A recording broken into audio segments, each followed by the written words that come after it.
Multiverse అనే భావన శ్రీమద్భాగవతంలోనే ప్రస్తావించబడిందని, మహావిష్ణువు కారణోదకసాయి విష్ణువు చర్మరంధ్రాల నుండి ఈ విశ్వాలన్నీ ఉద్భవించాయని చెప్పే ఈ ప్రసిద్ధ కథ చైతన్య చరితామృతం మధ్యలీల అధ్యాయం 21లో కృష్ణుడి గొప్పతనాన్ని వివరిస్తోంది.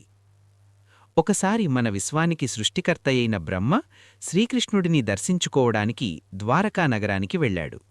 నేను ఈ మొత్తం విశ్వానికి సృష్టికర్తను అనే గర్వం ఆయనలో ఉండేది. ఆయన రాజభవనం ద్వారం వద్దకు చేరుకోగానే ద్వారపాలకుడు ఆయనను ఆపి లోపలికి వెళ్లి కృష్ణుడికి విషయం చెప్పాడు. అప్పుడు కృష్ణుడు, ఏ బ్రహ్మ అని ద్వారపాలకుడిని అడిగాడు.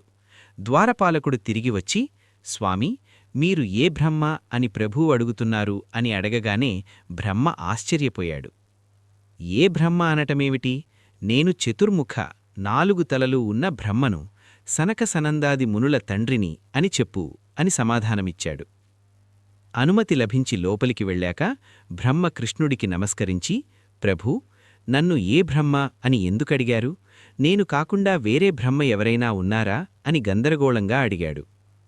కృష్ణుడు చిరునవ్వుతో పిలవగానే క్షణంలో వేరే విశ్వాల నుండి లెక్కలేనన్ని మంది బ్రహ్మలు అక్కడ ప్రత్యక్షమయ్యారు. మన బ్రహ్మ 4 తలలు అక్కడ 10, 100, 1000, చివరికి 1,00,000 తలలు ఉన్న బ్రహ్మలను చూశాడు. ఆయా విశ్వాల పరిమాణాన్ని బట్టి ఆ బ్రహ్మల తలల సంఖ్య ఉంది. మన విశ్వం కేవలం 400 కోట్ల మైళ్ల విస్తీర్ణం కలిగి ఉండటం వల్ల మన బ్రహ్మకు 4 తలలే ఉన్నాయి. 1,00,000 రెట్లు పెద్దగా ఉన్న ఇతర విశ్వాలను పాలించే బ్రహ్మలకు అన్ని తలలు ఉన్నాయి. ఆ ఏనుగుల గుంపులో మన బ్రహ్మ తనని తాను ఒక చిన్న దోమలాగా భావించాడు.